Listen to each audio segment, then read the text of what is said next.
Welcome everybody to this panel, which has been organized by CALL and SSDIS. CALL stands for Computer Assisted Language Learning, and SSD stands for Students with Disabilities. Both of those interest sections have coordinated for over a year and a half, and now this is the fruits of our labor, and this is going to be our panel in which our presenters are going to talk about universal design, utilizing technology to enhance accessibility in ELT settings. So before we start, I would like to share a short welcome message with our the chair of the Students with Disability Interest section.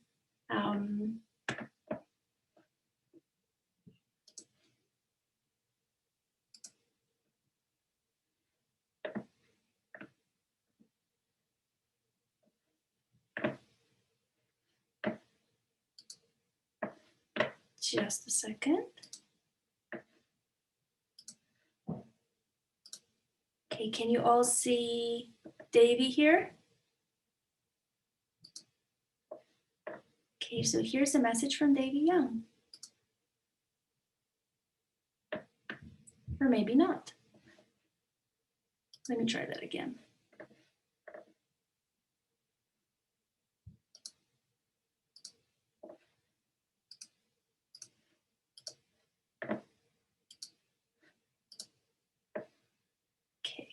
Hello everyone, and my sincerest apologies for not being able to attend the virtual panel with everyone else.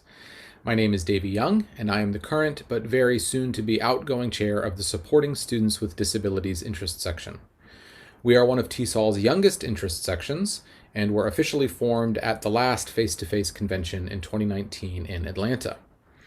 This panel was originally scheduled to be held last year in Denver, but as many other interest sections and presenters decided to do, both CALL, IS, and our IS thought it would be best to postpone until this year's convention.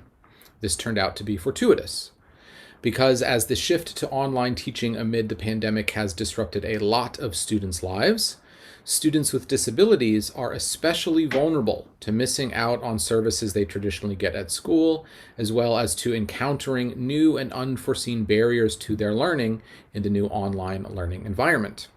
Many teachers and TESOL professionals like those you're about to hear from have risen to the challenge of making online learning safe and accessible for such students, and so I want to give them a sincere and heartfelt thank you for that. Without further delay, please allow me to introduce Yizhe Jiang, Qian Wang, and Zhenjie Wang, who are going to tell you about universal design, technology in English learning, and special education needs.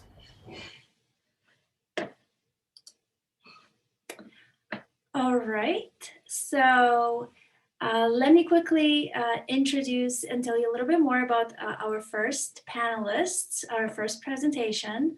So Yizhe Yang, Qian Wang, and Zhenjie Wang are all currently PhD students in teaching and learning.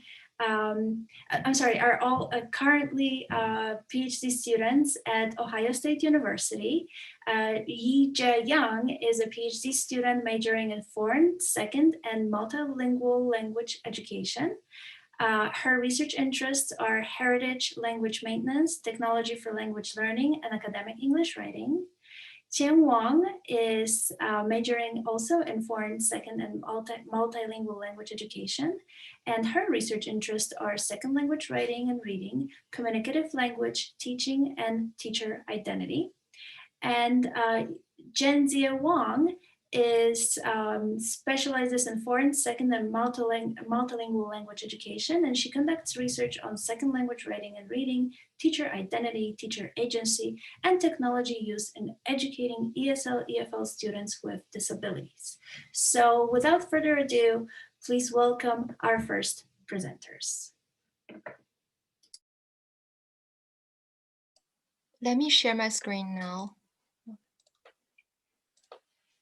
Can you see my screen? Okay. Hi, everyone. Thanks for attending this presentation about the wonderful topic, universal design. We are doctoral students from the Ohio State University. Today, we're going to talk about technology, English learning, and special education needs based on the empirical data published in the last 20 years. So our presentation is composed of 5 parts: a brief introduction about the students learning English with special needs, research questions guiding our review, methodologies we have applied to this review, results, and finally implications based on the UDL principles. So due to the cognitive, sensory, and mobility impairments, as well as language barriers, it is even harder for students with disabilities to learn a foreign or second language like English. Owing to the relatively limited research in this area, we conducted a research synthesis reviewing empirical studies with quantitative, qualitative, or mixed data in the last 20 years. So And we have 3 research questions for the purpose of this research synthesis. The first question is, in the selected studies, what are the types of technology tools employed? And the second question is, what are the effectiveness and ineffectiveness of these technology tools reported by the selected studies? The last but the most question we pose is, based upon the universal design learning guidelines, what are the implications for language teachers to apply technology tools effectively for teaching students with disabilities in and out of the classroom? Next slide, please. So we used a variety of search engines such as Google Scholar, ERIC, Scopus, Web of Science, EBSCOhost, and academic search complaints to collect our sources. And we used 4 criteria in the selection of the articles. The first criterion is the study has to focus on the use of technology in educating ESL, EFL students with disabilities. The second is the studies have to be empirical research. The third, the sources have to be published in a peer-reviewed journal or published as a conference proceeding. The last is the articles have to be written in English. So based upon these 4 criteria, we were able to collect 11 empirical articles and 3 conference proceedings. As you can tell, the sources we collected are very limited. It's mainly because not many research studies have been done on this topic. Next slide. So to answer our first research question, according to the studies, we found different types of technology were employed to students with disabilities, including the interactive whiteboard, Kurzweil 3000, Edmodo, Flypen, and a computer and mobile assisted technology such as iPod, iPad, Google Drive, and Google Site. So next, I'm gonna give you guys a brief introduction about how each of the technology works. So first, the interactive whiteboard, which is an interactive playboard in the classroom to control the computer from a projector. So the students can write and draw on the whiteboard. And the next one is, so next slide, please. So the next one is Kurzweil 3000. As in Qian and Liu's 2011 article, it is a talking computer with text-to-speech capabilities, which means the computer can read the text for the students with disabilities. So this technology especially support with the students with dyslexia to read in comprehension and speed. And next one is the Edmodo. It is an online platform for K-12 communication and collaboration, and it's like a virtual classroom. And next one is the Flypen. Flypen is also called a pen-top computer because they consist of a pen with a computer inside. And the Flypen, it also is a customizable pen to assist the children with schoolwork, having several bundled and add-on applications, including the notepad, calculator, language, writing assistant, and educational games. And the next one is computer and mobile assisted technology, as we usually used, such as the Google Site and the Google Drive to help the students' works. And next slide, please. So the result regarding the effectiveness of the technology, we found first, with support of the technology, students with disabilities enhanced their second language vocabulary in acquisition. And next, the second benefit is technology increased academic engagement for students with disabilities in learning English, including their increased participation in the classroom and increased opportunities to communicate with each other. And the third benefit is that the technology used in foreign or second language education was also beneficial in increasing students with disabilities learning autonomy because their motivation has been improved and also their effectiveness and efficacy of learning also improved. And the last benefit we found is that the speed and accuracy of speaking English as their second language is also improved. And next slide. Okay, so we also think it's significant to take a closer look at the studies reporting the effectiveness of the technology. And one of it is Ludwig reported in 2018. The researchers saw a drastic decrease of participants using the vocabulary learning app. And according to the survey for students, two shortcomings are reported. The first one is every time they log in, they have to enter an 8-digit password. This is complicated compared to the applications such as Facebook or WhatsApp without entering password. And the second is this vocabulary learning app can only be used online. So students are often interrupted by online notifications like advertisement and emails. So based upon our the results of our research thesis, we intend to provide pedagogical implications for teachers who want to use technology more effectively in teaching ESL, EFL students with disabilities. These pedagogical implications are based upon the 3 core principles of universal design for learning. The first principle is about providing multiple means of engagement. Based upon this principle, we come up with following implications. The first is teachers should provide offline working mode to avoid interruptions and distractions. Clear and simple layout for navigation is highly recommended. It's also important to provide well-organized instructions with different color, design, or images for different types of disability. Technology-enhanced scaffolding is needed to help students achieve self-learning, particularly using technology to trace students' individual progress. It's also important to provide clear demonstration on technology use to students with different disabilities. So based on the principle 2, providing multiple means of representation, we have generated a few implications. First, teachers need to have various ways for information display, like visual, audio, tactile, catering for students' different needs. And second, knowledge reinforcement through multiple media, like highlighted text or video with transcripts.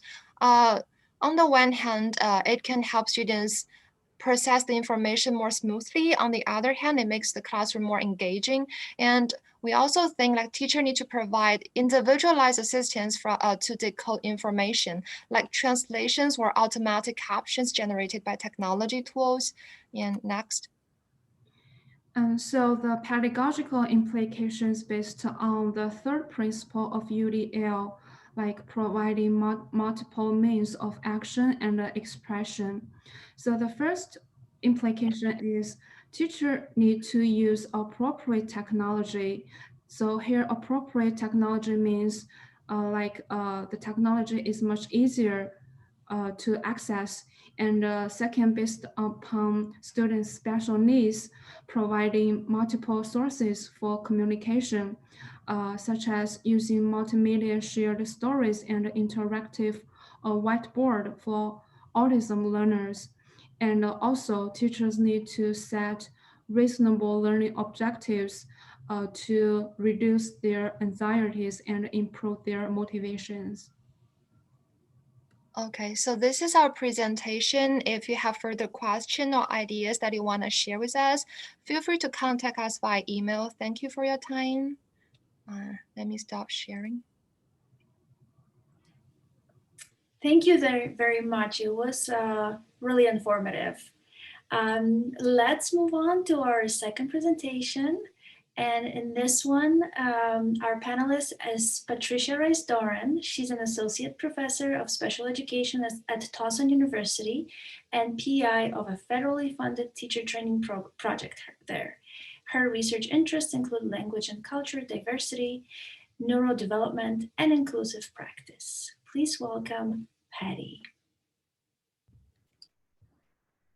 Thanks so much, Marta. And before we get started, I'd like to also introduce my co-presenter, Amy Noggle. Amy, along with me, is an associate professor at Towson University in our early childhood program. She's the coordinator of our early childhood program. And her interests include early childhood early intervention, supporting families, and of course, language diversity and linguistically diverse learners at the early childhood level.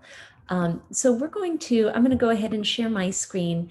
We're going to go ahead and go over sort of the use of a framework designed for special education, the SET framework, and how that can be used and how we can sort of use that as a guidepost to help design ways to integrate technology into the classroom for all our learners, including our linguistically diverse learners.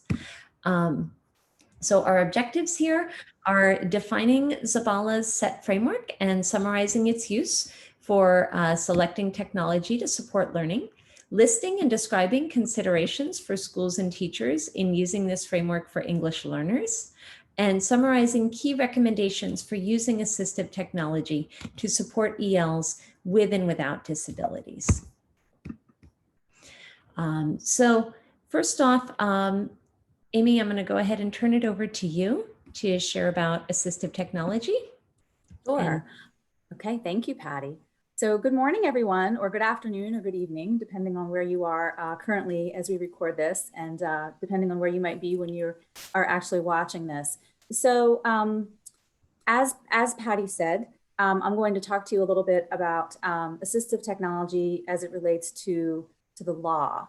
So without reading these slides to you word for word, it's really important that we make the distinction between a device and a service. Any child who is found eligible for special education services under IDEA, more currently known as IDEIA, is eligible to be assessed in this realm of assistive technology. And assistive technology is, it's more of a global consideration than just looking to see what device might be used. And we're going to talk a little bit more about that as we go through the presentation. But here it's important that the law makes these very careful distinctions between a device and a service, and children are entitled to both if needed. And we'll also talk more about the framework for looking at those devices and what that continuum looks like. All right, so I think we can go to, yeah, perfect, thank you. So when we conceptualize assistive tech, in our first presentation, I'm trying to, kind of quickly and readily make some connections so that we're not repeating, but so that we're adding on a little bit. The first presentation was really informative in giving us some ideas about what those high-tech assistive technology devices might look like. So I love seeing that. And here, I think we can kind of expand upon that a little bit by explaining that assistive technology exists on this continuum, starting with the low-tech pieces and then bridging all the way up to some of the high-tech devices that we saw in the first presentation. So with the low-tech types of items or interventions or even just mindsets, the technologies are readily available. They're really simple. They don't cost a lot. they're typically easy to use, easy to make, and easy to implement. So we'll talk a little bit more about what some of those might look like. Okay, so here's an example of, and this is a slightly different labeling system than what we saw on the prior slide. This is pulled from ASHA, and I always found this very useful in my classroom in talking to college students and talking to in-service teachers about no tech, low or light tech, and then high tech devices. So some of the no tech examples, things that some of us may even do, on a daily basis, even as we're talking now, right? Gesturing, using manual signs or facial expressions. When we think about the children who have documented disabilities, and then when we think about the intersection of children who may also be ELs, these things are really important. So our vocalizations, our verbalizations, just the change in our tone, our body language. Believe it or not, something as simple as a few signs that you've learned in ASL, right? Like more, please. Some of those things really go a long way, and they do count as technology. So then we have the lower light tech items, such as the picture exchange communication symbols, photographs, etc. And then we have some high tech items over on the right. And I won't focus on those as much because, like I said, we already had a really nice presentation from our first group that showed us some examples there. All right, so here's a real world example of low or light tech. And this is something that I used, gosh, on a daily basis when I was in the classroom. So I did work for about a decade as a public school early childhood special education teacher. So Mayor Johnson, a wonderful resource, really good company for creating these picture communication symbols. And in this particular example here, we can see that the symbol is pairing the English phrase or the English word, in this case, with the Spanish word. Mayor Johnson has a number of other languages readily available for those pairings. I'm not precisely sure how many, but I know that they're working to continue to expand that. All right, and then Patty, I think we're going to go back to you and let you kind of weave this UDL concept back in. Sure, and I won't, as Amy said, we want to kind of tie in and find those points of commonality with our wonderful co-presenters. So I won't belabor this point because I think they had such a wonderful explication in the prior presentation of the way that some of these UDL principles can be realized in the classroom. But again, just to kind of reorient ourselves, we're thinking about the ways that we can use frameworks for assistive tech and that special education principle to support these ideas of universally designed instruction for everyone through multiple means of engagement, representation, and action and expression. So here's a little visual of that from CAST to the UDL principles and provides different sort of areas to focus on when we think about engagement, thinking about recruiting students' interest, helping them persevere, and helping them self-regulate, so manage their own responses and impulses.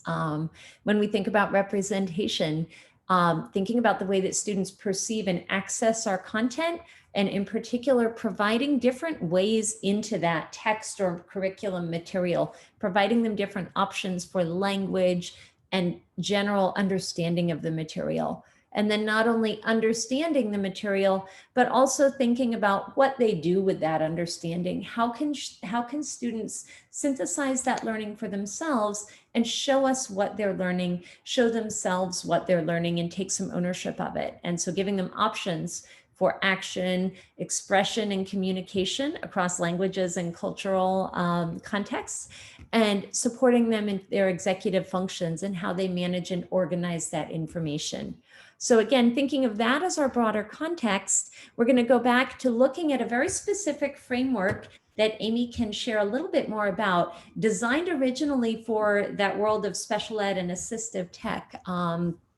or but really relevant to this broader context of our linguistically diverse learners. Thank you. So I'll talk a little bit about the SET framework, which stands for the student, his or her environment, tasks, and tools. So Joy Zabala is a wonderful, wonderful resource, and her work originated in the world of occupational therapy. And she, back in 1994-95, created this SET framework. And it's really since taken off. And as Patty alluded to, it originated in the world of children who had significant disabilities and who had significant barriers to their communication, but it's really taken on more of a global focus. So a lot of school teams will use the SET framework to sit down and take a look at what a student might need. And if we think about what we said in terms of what the law requires, we have to consider assistive technology for every single student with a documented disability. So no longer can we say, oh, you know, the student's verbal, so we don't think that the student needs any type of assistive tech. That's really illegal to do so. So we look at the student globally. And the SET framework is a really nice set of, I should say it's a set of tools because it is. And Zabala's website, we have linked in at the end of this presentation. All of her forms are there, downloadable for free, with lots of supports, lots of decision-making checklists. But basically, the checklist inspires us to consider a child's development in the traditional domains. It asks questions of the child's team. What are the child's sensory preferences? Is there hyperstimulation or hypostimulation in any one of the child's sensory areas? It considers not just our traditional 5 senses, but those second or senses 6 and 7, the vestibular and the proprioceptive. It looks at the child's level of autonomy, the child's environmental control.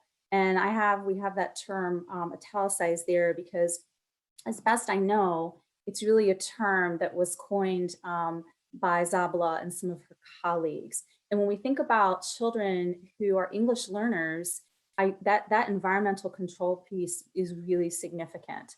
And then we look at continued barriers to the child's learning progression. Okay, so there are some other tools out there. There's something called the WADI, which we do reference in our further reading slide. But the SET is really, I think, a good one because it's comprehensive. So it is designed to capture the whole child. Like I said on the prior slide, just considering not just the child's development on, you know, the WJ4 score printout, but just really looking at the child's preferences and the child's sensory needs and motivations. So it's process-based versus being a product that we're going to sit down and present to parents in a meeting. So it's very different than an assessment report. And it includes a 12-step activity-based implementation plan. And we included the direct reference there. But here are the first 6 steps. So again, I referenced some of this and all of the wonderful tools that are out there for teams to download. But this is an overview of what would happen if you were using the SET. So you're selecting activities and skills that you first think that the child can do, and then things that you want the child to be able to do. You're identifying barriers, you're identifying tools needed to remove those barriers. And remember, the tools, that is really important to operationally define, because that doesn't just mean high-tech devices. It means, you know, could it be an additional support person who knows sign language? Could it be somebody who's going to sit down and help us make those Mayer Johnson symbols for various books that are read to the child? So keep in mind that word tools is really vast. And then identifying strategies to encourage powerful participation. This term, powerful participation, is also a phrase that Zabala uses quite a bit. And I really love that because we want a child to do more than participate because they're forced to, right? Or participate because they know they're going to earn a token. We want that participation to be meaningful and powerful. And then determining when and how tools will be used, determining what cues, what prompts will be used. And then the next 6 steps are on the following slide. Oop, I don't know how that's supposed to be a 12 there. I don't know that either, sorry. No, that's okay. It's all right. It'll make everybody pay attention, right? They'll think these people don't know their numbers. All right, so the number 7 is determine the areas of expected change, describe minimum criteria for success. So as I'm reading this, you're probably thinking, okay, this is reading kind of like an IEP. And in essence, it is, you know, the process kind of mirrors that. And this process could and should be used to inform any IEP goals and objectives that are related to the identified needs. Number 9, identifying factors which may undermine student success. Determining what evidence, meaning your data, will be collected. Determining how, when, and by whom data will be collected. And then finally, reviewing data and modifying plan. But you know what? Maybe that could be number 1. That's where we start all over again, right? It's kind of like a recursive framework, right? Yes. So we can say we did that on purpose. Just starts all over again. It's a cycle. That's right. All right. So now it's your turn, Patty. All right. So thinking about our language learners, and Amy did such a great job, I think, explaining those 12 steps and how they fit together. 12 sounds like a lot, but you can see it's really kind of a seamless progression in that decision-making process. It's really a way to just think about, are we capturing and considering all the variables we need to consider? And some additional things when we layer that language learning piece on top of our traditional assistive tech framework, thinking about how technology might bridge language gaps, asking ourselves how tech might also, on the flip side, pose new language barriers or exacerbate existing ones, and how we can address that challenge if it arises. I think an example of that, for example, might be as we think about students engaging in virtual learning or having more parent support for their learning over the last year than has happened. There's this whole suite of academic language around technology, right? When we think of the very specialized words and vocabulary that we ask students to use when they're signing on to Zoom or Google Meet or whatever, there's some academic language there that may be new for parents, maybe new for students. So in that way, technology might bridge a lot of gaps, but it might also bring some new barriers. So when we think about that SET framework or any framework adapted for English learners or applied to them, we need to also be mindful of whether we're also creating new barriers that we need to address. Choosing technology that's culturally appropriate. I think, for example, one example I give to my students a lot is that if you have a student who's from a very high contact, collaborative, high touch culture, the best option, the best intervention option or learning option for that student might not be something where they're sitting there with headphones doing a screen-based activity all by themselves, right? They might benefit from something that's more interactive, however we can make that happen. So thinking about students' culture as we leverage those other considerations. And again, over the past year, I think we've seen that real need to make technology accessible for our families as well as our students. Some assistive technology, depending on your district and the parameters and regulations and funding sources in place, some assistive tech may be designated only for this particular student or students with this particular set of needs. That's more common at the high tech end of the spectrum. But I think we are certainly moving toward this world where it's assumed that every student is going to have access to a Chromebook, or every student will have access to other sort of medium tech options. So one thing that I think we might think about is how we can continue to integrate those technology gains into our classrooms as face-to-face instruction resumes. And depending where you are in the world, you might be in any one of a number of situations, from still being fully remote to having students back in classrooms. But how can we maintain those tech gains to provide for greater accessibility so that all students can continue to access that tech? So some recommendations that we came out of this process and discussion with, and Amy, please feel free to chime in as well. obviously we think it's worthwhile to consider using that set framework to guide your tech adoption for your linguistically diverse learners.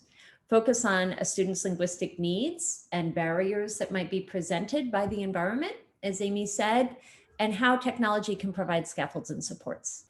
And consider that whole child and provide and support and tech to help that student be integrated to the greatest extent possible. We often, we talk a lot about inclusion and integration in special ed, but it's a really important concept for our linguistically diverse learners as well. I love Amy's phrase of that powerful participation, right? How can we use technology to help our ELs and language learners exhibit powerful participation in that classroom? So those were our recommendations. We have some further reading, and Amy, I'll let you maybe share a little bit about this as we close out. Sure, yeah. So the powerful participation, just that's definitely, thank you for linking that back to me, but everybody just remember that that is Zabala's, I think, one of her catchphrases. And here is a link to, and I know it looks kind of wonky because the hyperlink makes the formatting here look really bizarre. But here's a link to the WADI, which is another kind of parallel type of process and structure, guiding principles and forms that some school systems use. So this is a great one to explore as well. And then Zabala, we have linked in to our references. And if you check out her website, like I said, there are a lot of different forms there that are free to school teams. So that is where you would actually find a very comprehensive, it does almost look like an IEP. It's asking for the child's identifying information, what has been tried in the past in terms of tech. Has the team considered low light tech options, or has something maybe a little bit too fancy been tried before some of these other pieces were built in? So yeah, so feel free to check out any of these resources here and let us know if you have questions. I don't think we have our email addresses linked to the presentation, but Marta, I assume there's some way we can get those to people. Correct. I think we didn't put those on, but yeah, if we can share those, we're certainly happy to answer questions. And thank you everyone for your time. Thank you so much, Amy and Patty. And of course, there was two presenters in this panel, and I apologize to you, Amy, I got ahead of myself, but Patty, thank you so much for saving the day. And yes, I will be putting everybody's email in a chat after this presentation. All right, thank you so much for your presentation. Our next presenter is Jennifer Rice. She has been teaching English to university level speakers of other languages in South Korea, Japan, and the US since 2002. She has traveled to over 13 countries to deliver workshops and presentations about a variety of topics to English teaching professionals. She's been an English language specialist with the US Department of State in Costa Rica, Bolivia, and Russia. In 2017, she received the Distinguished Teaching Award for Outstanding Online Education from the University of Oregon. Recently, she has been working with faculty across the University of Oregon campus to create engaging online classes that are accessible for all learners. Okay, Jennifer, go ahead. Thank you so much, Marta. You made me sound so wonderful. I'm going to share my screen here. Is everybody seeing my screen? Yes? Okay, great.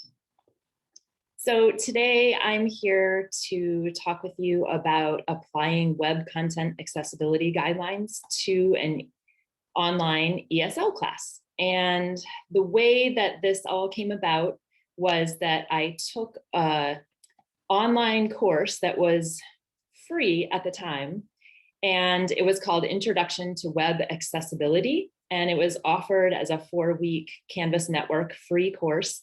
It's now not a free course anymore. I think they saw how important it was and how everyone wanted to enroll, and so they decided to start charging tuition. So I was lucky.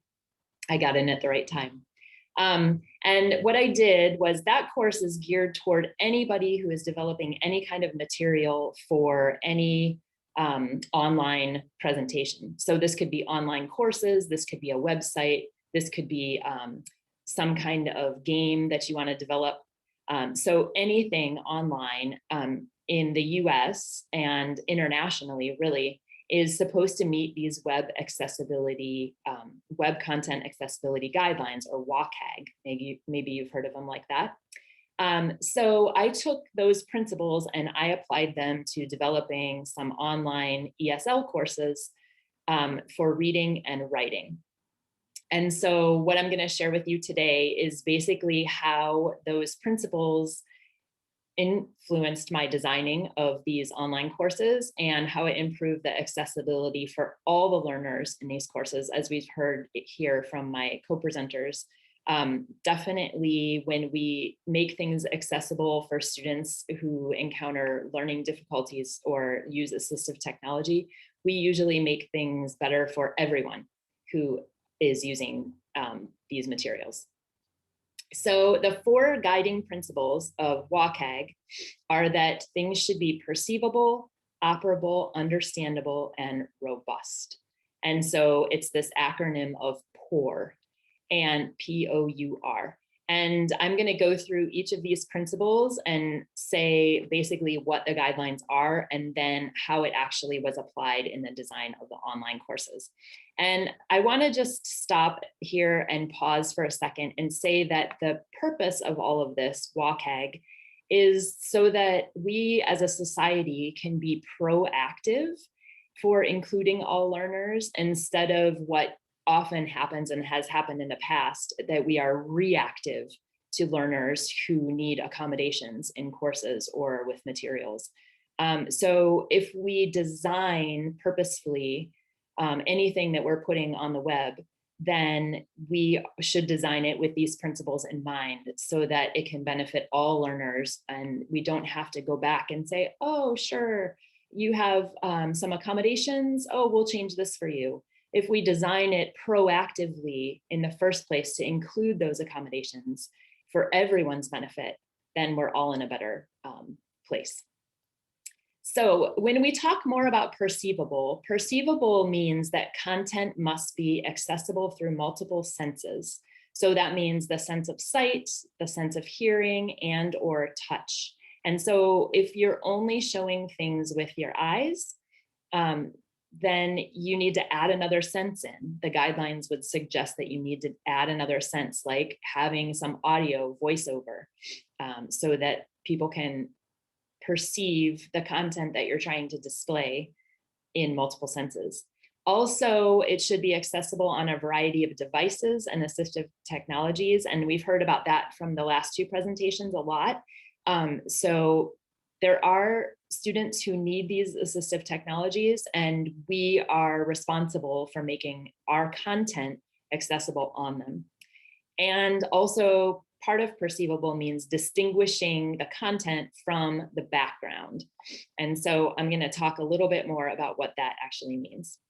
So when I was applying this to the online courses that I was developing, it basically meant that for every image I wanted to use in a course, I needed to use alternative text for that image. And I think in an upcoming presentation in this panel, we're going to hear more about that, about how to use alternative text. So I'm not going to dive in a lot here, but basically it's so that people who have problems seeing well are able to then know what that image is all about in text.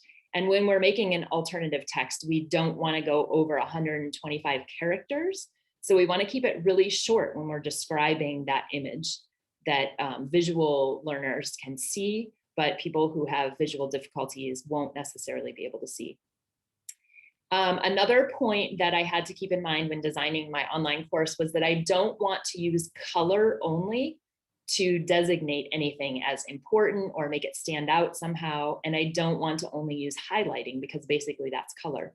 So what I wanted to use instead was bold text or italic texts so that people who have difficulty seeing color are able to realize the importance of that specific piece of information that I'm trying to convey to them.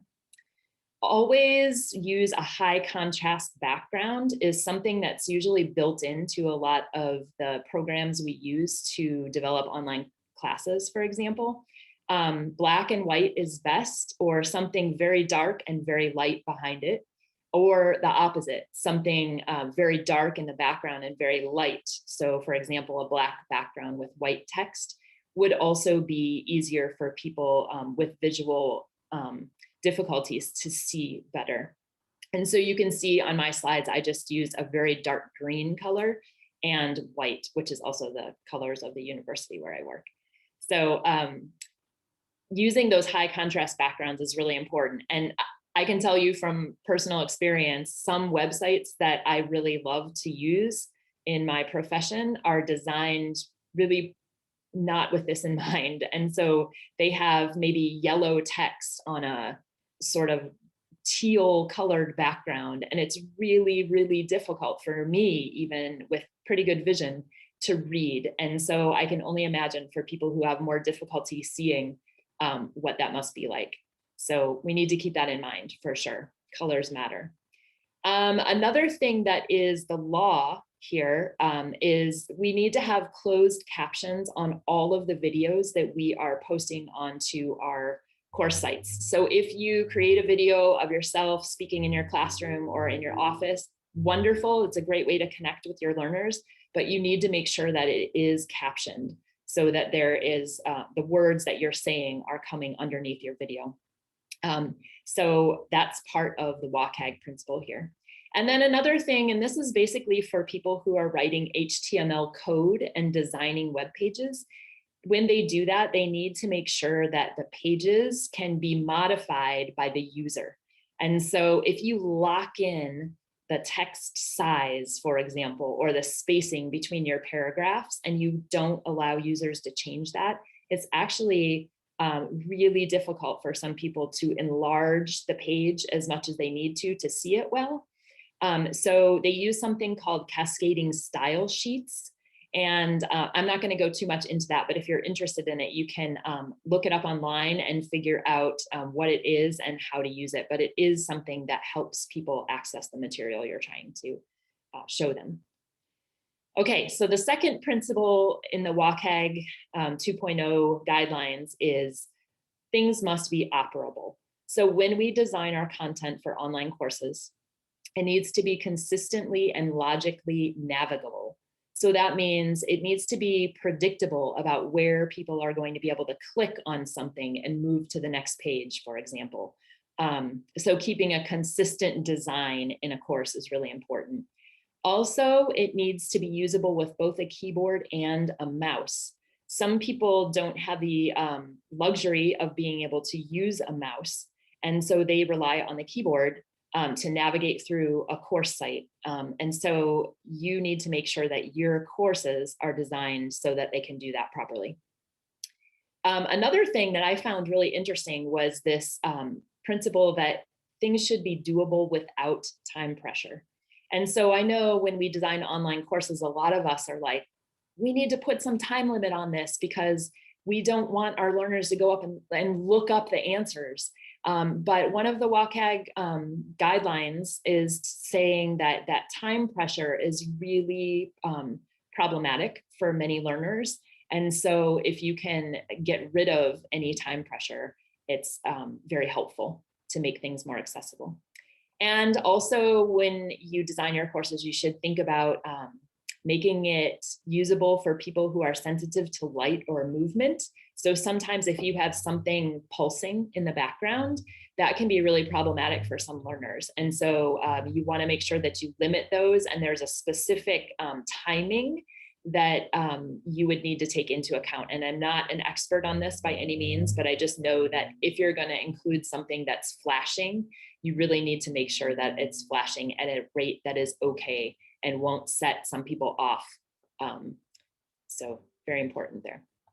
So some of the key takeaways for when I built my course were probably one of the most important things was being able to use the software that you are building a course with or your learning management system properly. And I'm pretty sure that the next panelist, Sean, is going to talk a little bit about headings and subheadings and contextualized links and how to make a list properly. So I'm not going to go into a lot of detail here, but if you aren't using headings and subheadings on your documents or on your course pages when you're building them, you really should start doing that. And it's not that difficult if you start doing it and just make it part of your routine. It becomes very normalized. And so I really encourage you to do that. Contextualized links are things where you are writing the actual name of the website into a sentence on the page and then hyperlinking that text to the website. So you're not putting HTTPS / blah, blah, blah, blah, blah.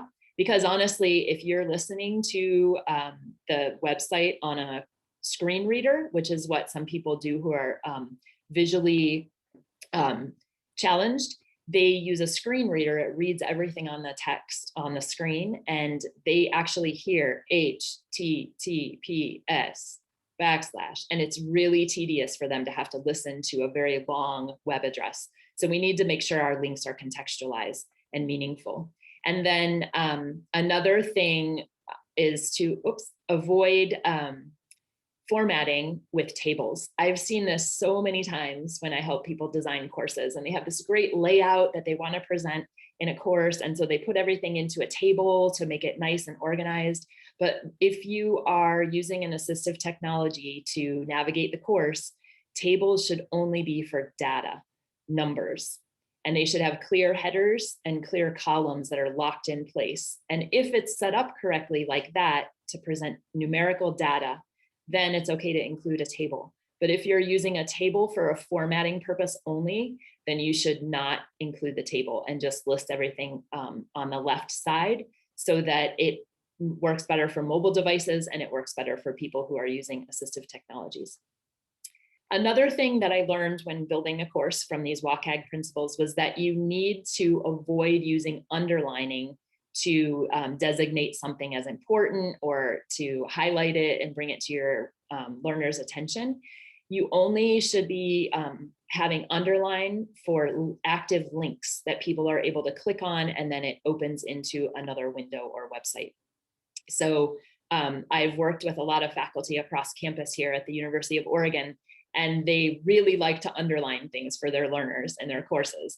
And we have to go back and take out all of that underlining unless it is an active link. It's time consuming, but once you start designing with that principle in mind, it becomes more normalized and natural and not any more time consuming. Also, you should avoid using drag and drop questions or slider bars when you're designing surveys or quizzes or activities for your learners to do, because people who are only using keyboards to access the material aren't actually able to use that function on a mouse. So if you have that as the way to answer a question or do an activity, some learners are just simply not going to be able to do those activities. There's no equivalent to that on a keyboard. And we talked a little bit about time limits. If you have a time limit for learners, they should be able to disable it or hide it so that it's not affecting their performance on a quiz or an activity that you want them to do. So keep that in mind too. The content here, we see that you should avoid flashes between 3 and 50 times a second. So keep that in mind if you're gonna have something flashing. And then these great things, automatic accessibility checkers. I'm pretty sure Sean in the next presentation is going to touch on this too. They are wonderful and they're built into a lot of our course management systems now. I use Canvas at my school, and the Canvas learning management system has an accessibility checker. Wonderful. But keep in mind that they are only about 40% accurate. So they'll catch your problems and they'll guide you through how to fix them most of the time, but they're not going to catch everything. So you really need to go through your course or your material online and make sure that it makes sense. So it's kind of nice to know that us humans are still needed to make things accessible for our learners. The third principle of WCAG is understandable. Make your content understandable. What does that mean? It means that your content needs to be readable and it needs to be predictable. And so in the online course, the key takeaways for this principle when I got into the nitty-gritty was that I needed to set a language for my course content. So in Canvas, the learning management system we're using, and the settings page, you're able to choose a language for your course. And you want to make sure that you've designated it as English, because anybody who's using a screen reader for assistive technology will need to know what language to read the content to the learner in. And so you need to set that up front. Also, being sure to explain acronyms and abbreviations. That's something that I know my department has a lot of trouble with internally, back and forth in emails. We're overwhelmed with acronyms and abbreviations. And when we assume that our readers or our learners know those things, and then they don't actually, it can create a lot of confusion and make things not understandable for them. So writing it out every time that you want to say a specific thing is really helpful, especially if it's something that you're not going to say very often. You need to make sure that you write those things out and don't rely on abbreviations or acronyms, especially across culture. Different cultures use different abbreviations for different things, like months of the year, days of the week, things like that. And so if you say that the assignment is due on TH at 9 o'clock, what does that mean? You should, here in the US, we would say TH would be Thursday, but some places abbreviate it with an R.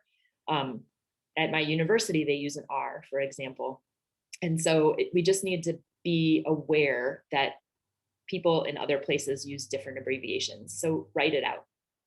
I think as ESOL instructors, we are trying our best to use the simplest language possible all the time so that we can convey our meanings to our learners.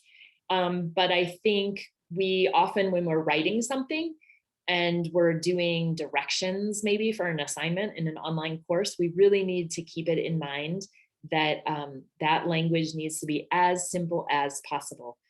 Of course, if you are actually testing that specific language structure, for example, then you're going to want to include that in your quiz or your activity. But the directions, the way that the students are going to be assessed on that, those should all be clearly written in very, very simple language. So there's no doubt about students understanding that language. And you can use a readability checker online to check for this kind of thing, to see what level your content is being presented at. So WCAG, the Web Content Accessibility Guidelines, see, here I am using an acronym. WCAG says that they should aim for native speaking 12 to 15-year-old to be able to understand the material after one reading.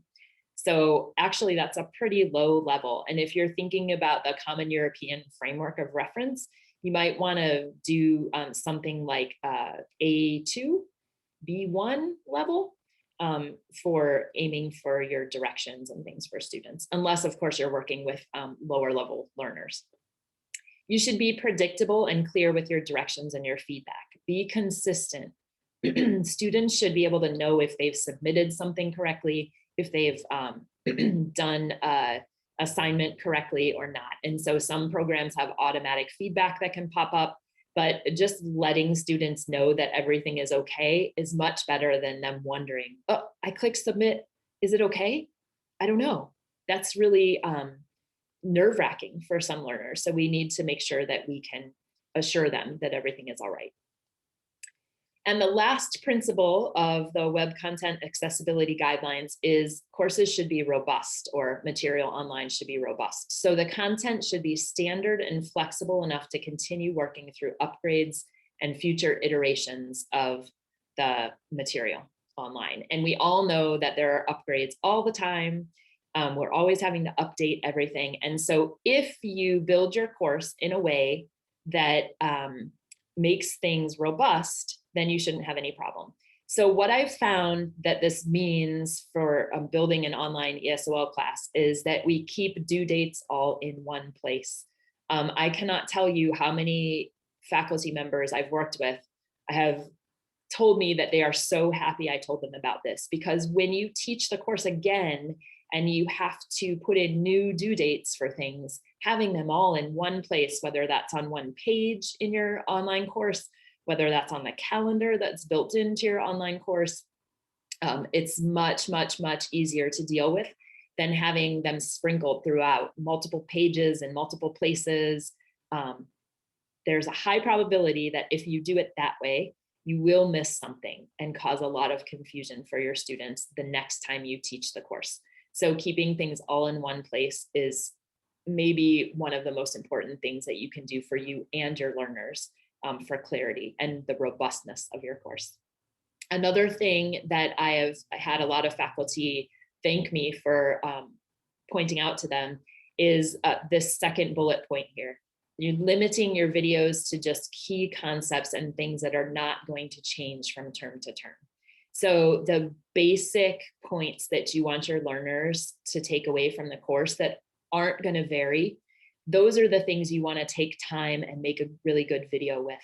The other things that are going to change, maybe your weekly overview or, like a discussion topic. Those are the things that you don't want to make videos about, because taking a video and making it and editing it and then putting captions in it and uploading it, that takes a lot of time, a lot more time than simply typing out your instructions. So use your videos wisely, I would say, really important.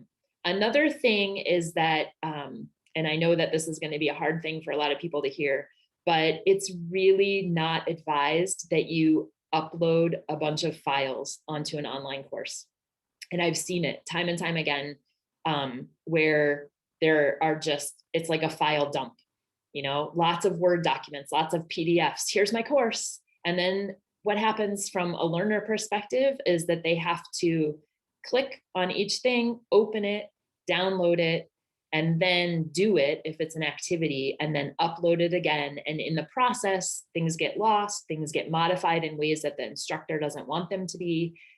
Things aren't as accessible that way. And so from an accessibility standpoint, being able to just see things on the page that's built into a course management system is really the best option instead of the uploading of files. So our university is really pushing everyone to adhere to this principle, and they have some literature out that says this is the #1 thing that faculty should be focusing their energy on right now, is not uploading files to their courses and instead making their content part of a page in the course site instead. And the final thing here about your course being robust is that if you know your learning management system well, that's LMS here, then you need to be using it in the correct way. So if you aren't using it in the correct way, you don't know it well, you don't feel comfortable with it, ask for some help. Watch some online tutorials, ask a colleague to walk you through things. Because when the systems update, then if you are using it in a way that it wasn't intended to be used, then it won't actually update your course well, and it'll cause a lot of confusion for your learners. So that's part of the robust principle, is just making sure that you are utilizing the learning management system in the way that it was meant to be utilized. Okay, I've talked a lot, and I hope that you're at least interested now in web content accessibility guidelines, and there's a lot of information online to go and look this up. And if you're feeling like you're lost and you don't know where to turn, pop me an email. My email is jar@uoregon.edu, and Marta has said she's going to share that in the chat later. So that'll be great. If you email me with your questions, I will unfortunately not be attending the Q&A session for this presentation. I have a young daughter at home and just cannot make it possible that day, but email me, I'll get back to you. And keep these principles in mind. Online course design is not going away. It's going to be here for a very long time. So if you start now applying these principles, you're on a good path. Thanks. For sure. Thank you so much, Jennifer. Our next presenter is Sean McClelland, and he is an ESOL instructor at the Community College of Baltimore County, where he has been teaching since 2018, prior to his tenure at CCBC. Sean taught at the American English Institute at University of Oregon, beginning in 2010. He received his MA in linguistics from the University of Oregon with a specialization in language instruction. So let's welcome Sean. Thank you very much. The president, let me share my screen. So first off, I want to thank the organizers for creating this panel, and it's interesting to see the flow, and it's yeah, very well done. I just wanted to let you know that I am going to kind of pick up where Jennifer was leaving off in her last presentation as well, and building on what I've seen from my colleagues previously. And so this presentation really was designed as a practical boots on the ground type of presentation to give you some ideas of the tools that you can use in one piece of software in particular that many language instructors rely on, Microsoft Word, and how you can use that to create any kind of accessible material that you're going to be using. So the rationale for this was based around a number of things. First, I do want to make note that this is 2020 marked the 30th anniversary of the ADA. And of course, with the ADA comes the implementation of the universal design and the requirement of that, particularly in IDIA, in the IDEA 2004 Act. But despite those laws, there are still dozens of universities that are being sued for failing to comply with the ADA, in particular accessibility when it comes to universal design. So the idea then was to kind of figure out one way in which you can, if you haven't really considered it too much, how you can begin. So while I looked at a couple of other tools, one of them including Google Classroom, which is popular in K-12 and does have accessibility features, it doesn't have the same robust the same robust tools that Microsoft has for developing accessible documents and accessible materials. And also, while Google Classroom and many of the Google products are commonly found in K-12 education, they're not nearly as common in the higher education settings, in community colleges and in universities, largely because they don't offer nearly as much of a robust learning management system. And Microsoft, with their Office 365, they are starting to be implemented more commonly in learning management systems. And in particular, the readability, the immersive reader technology is being implemented in many of the learning management systems as well. We're currently making a switch from Blackboard over to Brightspace LMS, which has deep Office 365 integration. So what this is designed to do then is to try to think about how you can start building some of these materials that you need from scratch. Now, of course, many of these can also be converted into HTML, into web pages, but this is just kind of take a look at the basic tools that are out there that you can use to help design this. So how does one go about creating an accessible document from scratch? Now, by accessibility, we're talking about the things like Jennifer was referring to, the use of headers and subheaders, properly using lists, properly using tables, alt text, images, making sure that your texts that you design in here is one that can be used with an accessibility reader. And I'll show you how to kind of get around with that.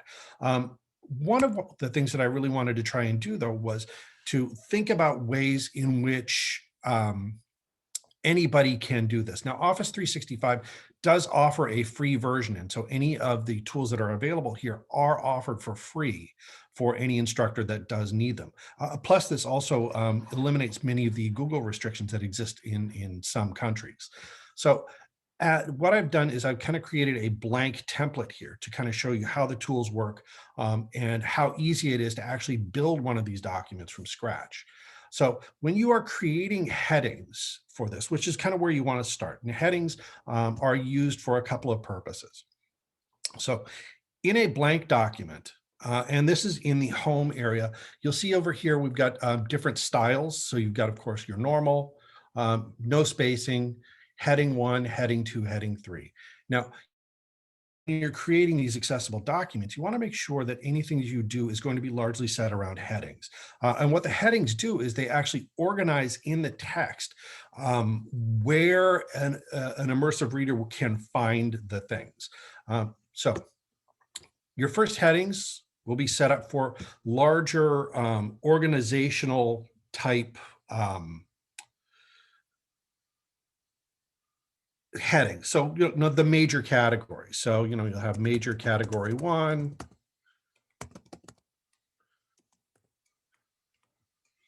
And as you see, if you click down, then it goes back here to the normal. So each time you hit the return button, you are going to have to put it in as a different heading or subheading or what have you. And these are effective, like I said, because what they'll do is they will then show it in the readability as well, the accessible readers. So any of your major categories will be, here in that. So like, for example, if you're going to create a course syllabus, which is something that everybody has to have, right? So you have your first heading for your syllabus, which could be your instructor information. It could be anything along those lines. So after you have that, then you're going to want to go into your second headings. And your second headings, what they'll do is the categories, all of those things. Again, it's sort of almost like an outline in which you'll have your one major heading, and then below that, all of those subheadings, and those will organize the information for the readers as well. So you have your, your office hours, you have that information, or in all of the instructor information on there.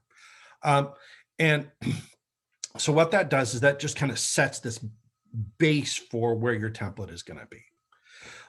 So the next thing you need to consider when you're starting to design any of these headings or any kind of an accessible document are the lists. And Jennifer had touched on this previously. And so the idea of the lists is really one of the ways in which you're going to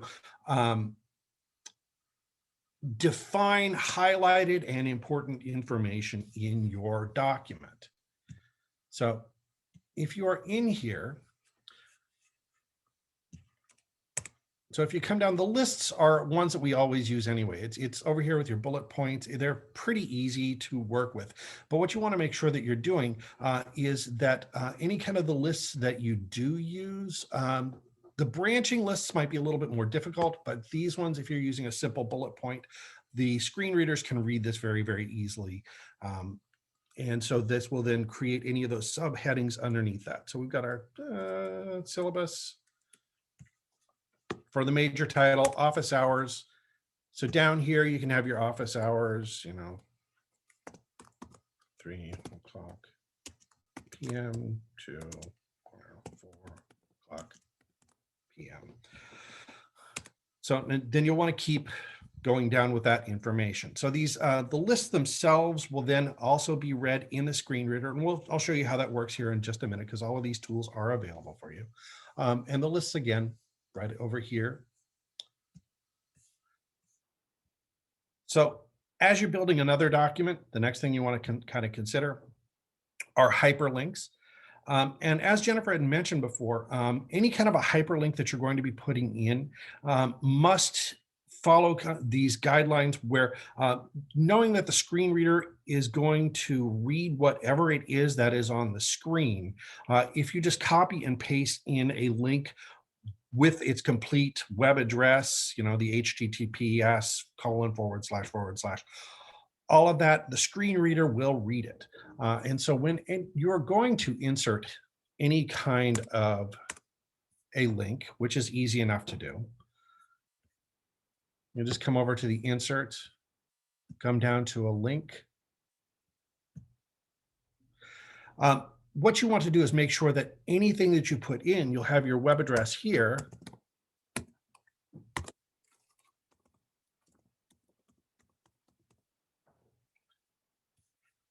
But then any display text that you're going to have on that should be written out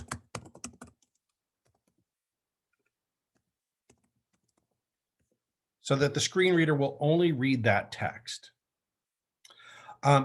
As was mentioned before, any kind of underlining that you're going to do on these documents should only involve live active links.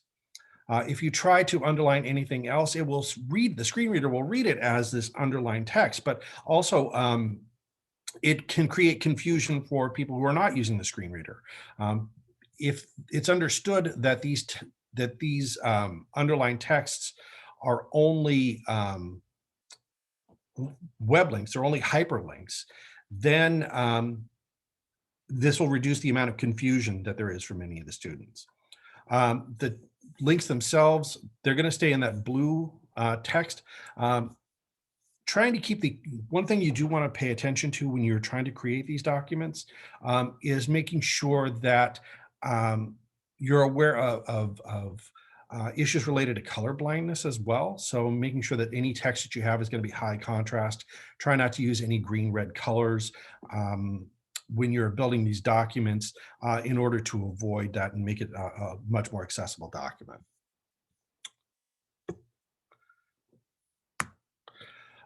Anytime you insert an image, it's important for the screen reader to know what that image is.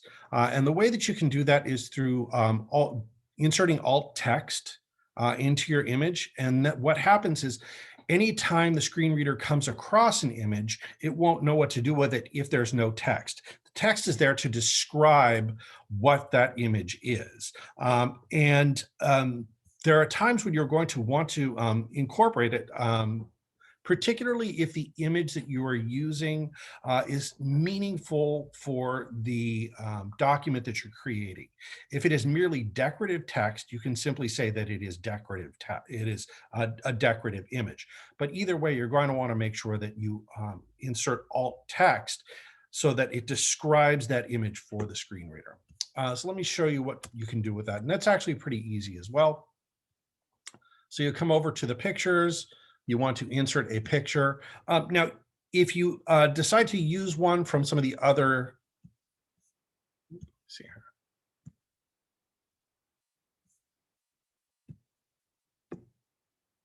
Whoa, apologies.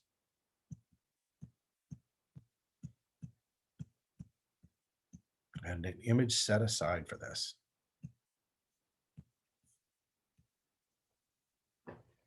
So any image that is inserted in here, of course, you're going to want to make sure that you can describe it so that the screen reader can read it. And luckily for you guys, it's all up here in the alt text button. So you can just come up, click alt text, and that'll open it up here. So you can give it a title and a description of this as well. So for example, for this one, this will be many times, particularly in our remote classes. I like to have an image of myself. I create videos, things like that, just so that I put a face with whoever it is. So this could then be a picture of the teacher sitting on some steps. It doesn't have to be very, very long, and you want to make sure that it is brief and concise, but it does provide a description of what it is, so that when the screen reader comes across it, it won't just say, hey, here's a picture, and it won't create the meaning for the students.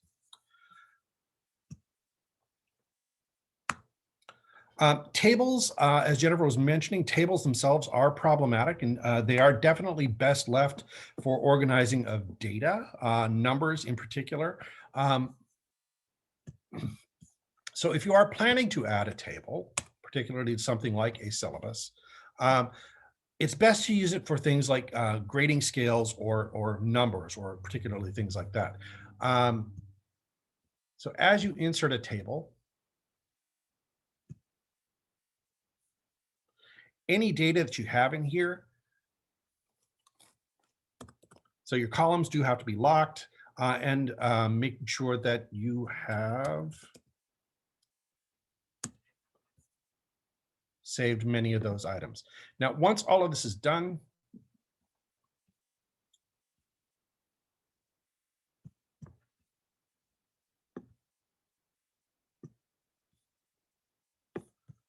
you can again provide information on that.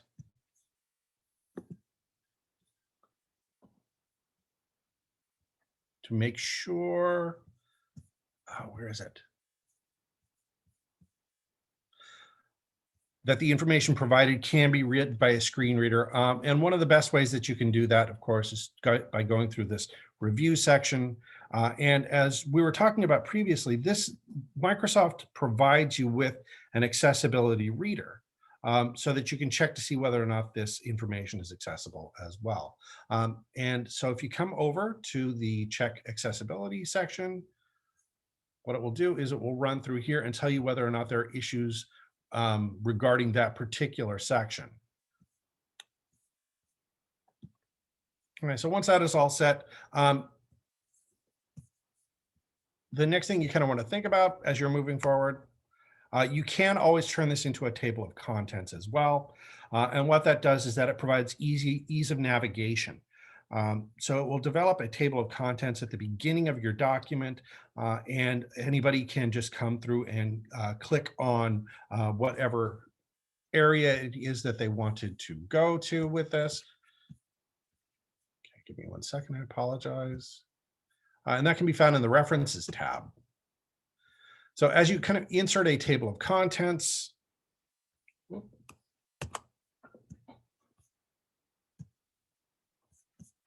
what it'll then do is it'll come up here and provide that information for you. So page 1 is going to be your syllabus.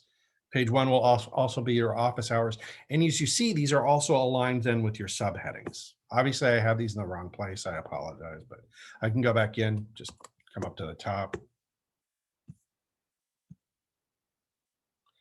And so then that will provide that for you. So again, this is all quick and dirty. So once you are done with that, you want to come through and make sure that you are checking the entire document for accessibility. And that's, of course, using your accessibility checker. And I kind of give you a brief overview of that. So as you are up here, nothing is highlighted. You can come down, review everything.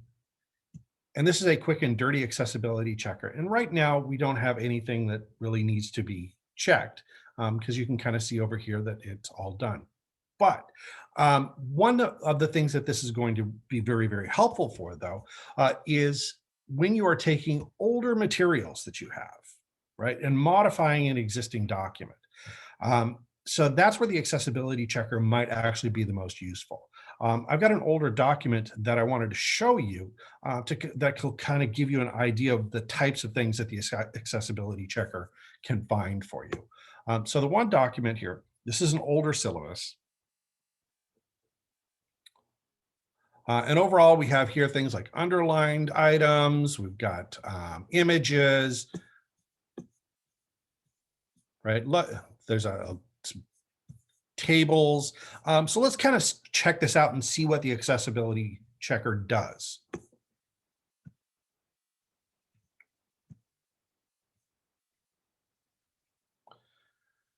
So if you notice over here, it actually came up with a number of errors for this particular document. So for the pictures, we're missing some alternative text. The images or objects are not in line. If the images or objects are not in line, then the accessibility checker will read part of a sentence, stop for the image, and then pick up the rest of the sentence. Other things, of course, we've got our tables. So we do need to check the reading order on those. And the nice thing is that by clicking on each of these things, then it will take you to each one and it will allow you to fix it. So if you come in for this one, we've got our, need to fix this here. So we need to come in.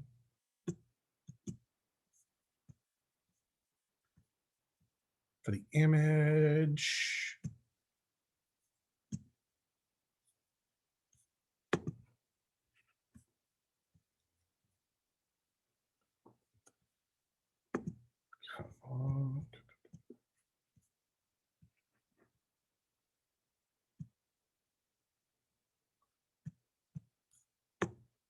I'm trying to figure out why I'm not able to get to that image.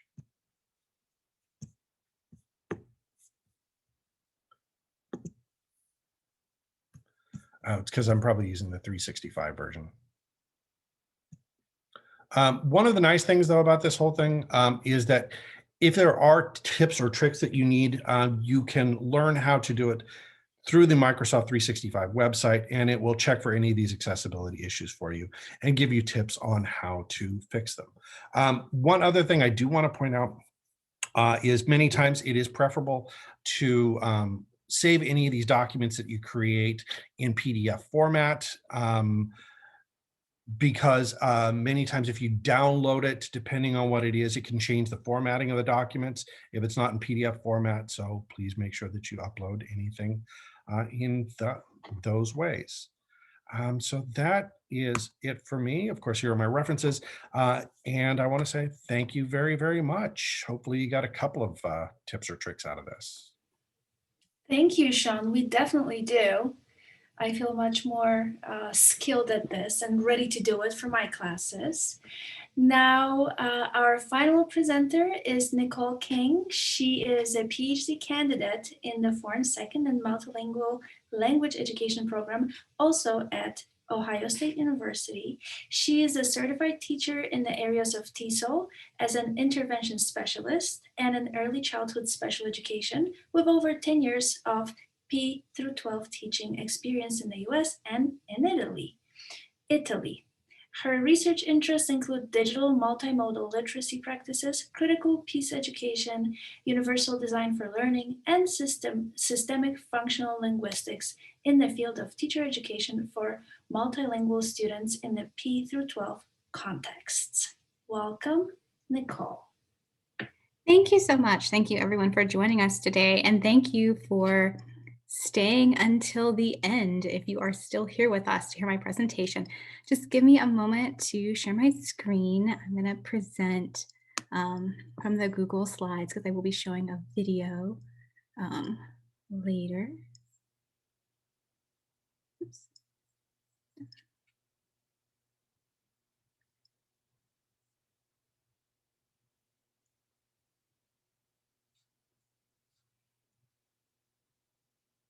Is it in presentation view? Thank you. Okay, so I'm going to be talking about using technology to support accessibility for all students. This is another practical presentation with focus on the K-12 context. So first, I'm going to just give you kind of a brief introduction about how I use technology and universal design for learning to support my students when I was in the K-12 context. Talk just slightly about how UDL frames learners so that they continue to be our focus, even though we've been talking a lot about what teachers are doing today. I'm going to talk about Wevideo, which is a web and an app-based platform that has lots of accessibility features to support learning for all students. I'm going to talk about the Google Read and Write extension, which is a big part of K-12 accessibility. Talk about the website Readrightthink.org, which is brought to us by NCTE. Talk about Google Jamboard, and then some additional resources to support the things that teachers can do to promote accessibility for all students. So just a little bit introduction of me, how I use UDL in the classroom. As a former teacher, I use technology in my teaching, so how I presented information to students and how I engaged my students with technology, and then also in how I communicated with parents. If you were to click on that, it would take you to a link to my former website. There's a Wevideo right there about some of my experiences teaching in Italy that I wanted to share with some of my students in the United States. Another thing that you would see there is an example of a curriculum video that my students and I co-created to share with parents so that they knew exactly what was happening in my classroom. So UDL frames all learners as expert learners.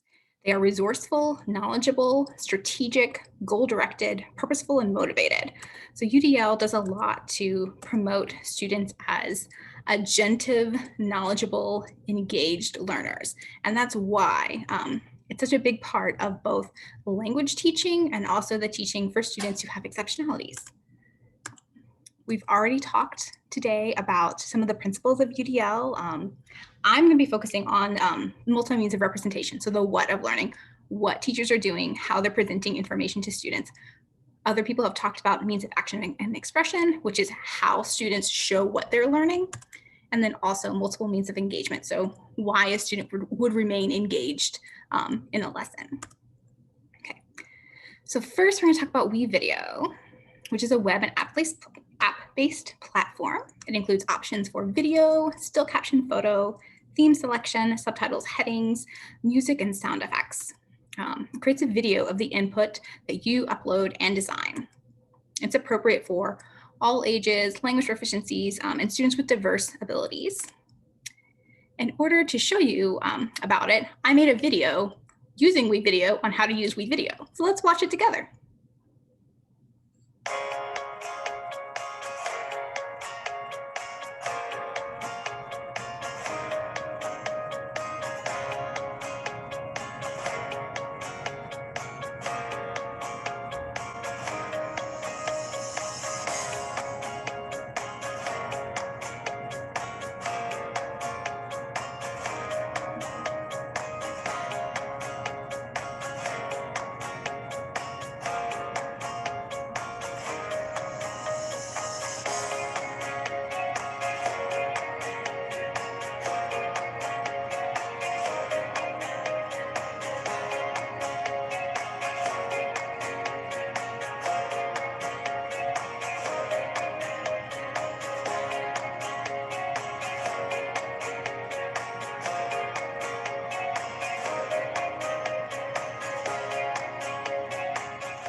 And I used the free version, so it has the Wevideo watermark. So it is a free application for teachers to use. It's definitely something that teachers can use to present information to students in an engaging way, but also it is another way to engage students and to ask them to use it to create, how-to videos of things. There's lots of connections to the multiple means of representation for Wevideo. It displays information in a variety of ways: images, video, text, sound. It also provides alternatives to auditory information. We have the visuals, we have the text. It's possible to underline and bold information. There's also alternatives to visual information. There was sound throughout. I selected the theme of memories, but it's also possible to upload songs that you want to include in it. So you could have multiple different ways of teaching happening. You can clarify language and symbols. It is not language specific. So the subtitles, the titling, the narration, what you upload, it could be given in any language. You could use it to clarify syntax if that was what your focus, your learning objective was. You could use it to promote learning across language because it's not language specific. It does promote learning across languages, which we just talked about. It does provide illustration through multimedia. Obviously, it is a video platform. It activates students' background knowledge. If you were to have kind of beginning slides, you could even have lengthen the length of the images and then have time for question and answer in the classroom, or even pause it while you're talking to your students. You can highlight patterns and big ideas just from how you are using different images you're uploading, how you're creating your title slides. It does promote visualization because it is an image video creator. And it certainly does impact transfer and generalization because it is a resource that students could watch with them on different platforms because it is downloadable. It is also shareable. So students could have access to it in a variety of contexts. So just real quick, some applications that have similar features would be Powtoon, which is a video and animation creator. However, it's more geared towards younger learners because it is almost like creating a comic book or a comic strip, but it does have a lot of the same features as Wevideo and a lot of the same connections to Universal Design for Learning. And then VoiceThread. VoiceThread is also a video creator, but it's more closely kind of linked to PowerPoint because it's possible to upload a PowerPoint to VoiceThread and then narrate your PowerPoint and actually draw on your PowerPoint while you're talking. So it's kind of an interactive PowerPoint almost. And it's kind of geared more towards older learners. Another tech tool that I want to share about is the Google Read and Write app. It is an extension on Google. It's possible to read aloud online material for students. So any web page, go to the web page, as long as you have the extension, it will read aloud the web page for students. It also allows students to practice reading aloud. And they have a playback option so they can hear themselves reading aloud. And then when they're ready, they can send that recording to their teachers. It includes a translator and a picture dictionary, and then has a screen guide of a picture of the screen guide to guide students' attention. And my colleagues in previous presentations have talked a little bit about that, about maintaining student interest kind of while they're reading. And it's appropriate for all ages, language proficiencies, and students with more kind of mild and moderate exceptionalities. So that is an image of what the extension looks like. So you can see options to simplify content. So if you are familiar with the program Newsela, which allows you to select the language proficiency of the content, the Google Read and Write extension is even more flexible because you can pick any website and simplify the content, either going up or down. You see the little plus and minus signs right there, plus and minus. It will also read the content to students. It will highlight the content while it is reading to students, but then also it allows students to highlight content in order to kind of highlight main ideas. It also has a translation feature. It's the picture dictionary feature. It allows options for, while it's reading aloud the information to students, to pause in order to ask students for their predictions. It also has a talk to type feature where students can talk and it will type what they're writing in case they have questions while they are reading a particular article. It's very flexible. Again, readily available, the read and write for Google Chrome, and it's free. So some connections to multiple means for presentation. Again, the display of information in a variety of ways. Alternative to auditory information because it's visible through text, and also the picture dictionary, so there's images. Alternatives to visual information because it can read stuff aloud. It does clarify language and symbols with the way it's highlighting as it's reading aloud. It can clarify syntax. It does support decoding. It promotes learning across languages with the translator and also the picture dictionary. There's illustration through multimedia with the picture dictionary. It does activate background knowledge. You could use it to highlight patterns and big ideas. Again, students have the option to highlight while they're using it. Okay, Readrightthink.org, which is a website brought to you by NCTE. Unlike Wevideo and the Read and Write Google extension, this is more kind of a resource website for teachers, not so much a tech tool you could use directly with students. Okay, so it includes lesson plans, classroom resources, searchability through language objectives, and then links to some apps, videos, and presentations. So depending on the lesson plan you're selecting, because the lesson plans are P through 12, it could be appropriate for all languages, all ages, language proficiencies, and students with mild and moderate exceptionalities. Okay, so a sample lesson is displayed on the slide. So critical literacy in action, multimodal text on global warming. In this particular lesson, the what of learning, so the multiple means of representation, give us a variety of visuals, printouts, and websites on global warming. So students are being engaged in a variety of ways with the information. Okay, some connections to multiple means of representation, how the information is displayed, some alternatives for auditory information, the alternatives for visual information, the illustration through multimedia, the activation of background knowledge, and highlighting patterns and big ideas. Okay, so Google Jamboard. It is also a Google extension. So it allows teachers to create visuals kind of similar to Google Slides or PowerPoint, but it allows for the possibilities for students to interact with this information. So this is the Jamboard that I just made in preparation for this on Universal Design for Learning. So it's possible to display information with a pen, with a text box, with these little Post-it notes that are movable, and with images.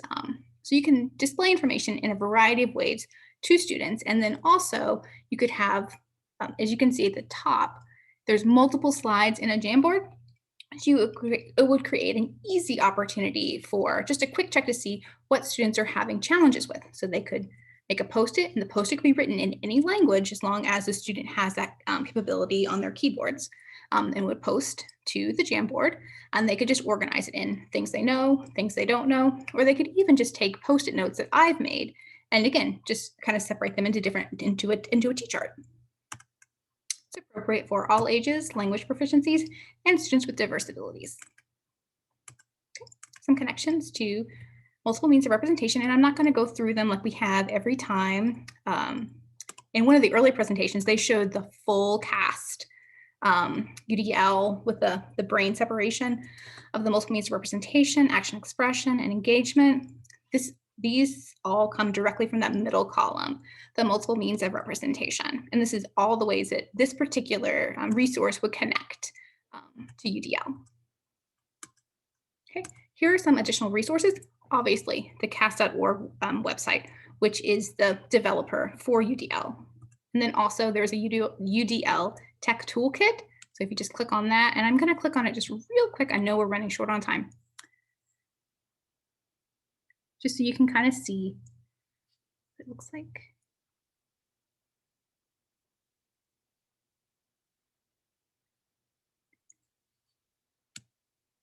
So you should be able to see the UDL Toolkit.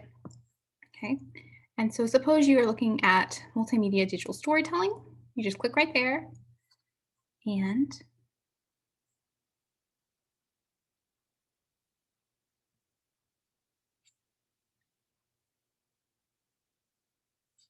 you have all these different tech tools, all these different apps available to support multimedia and digital storytelling, available and brought to us through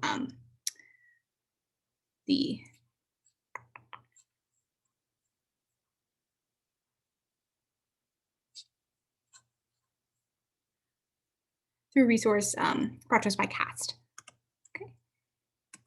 And then also on the CAST website, there is a UDL lesson plan builder available through grades K through 12. There are free lessons available, and then more lessons available for you to design if you were targeting a specific principle of UDL. Thank you so much for your time. I look forward to your questions. Thank you very much, Nicole, and thank you to all of our panelists. It's been a true pleasure. What great resources and guidelines. Here is a round of virtual applause to everybody. I wish we could all enjoy the applause from a real audience, but we'll settle for virtual applause. Thank you all for joining us for this panel. We will be available to answer some text questions during the conference. Otherwise, I will be sharing the email addresses to all of our panelists. The presentation slide deck will be also available as a downloadable to you during the conference. Thank you again to all the panelists, and enjoy the rest of your conference.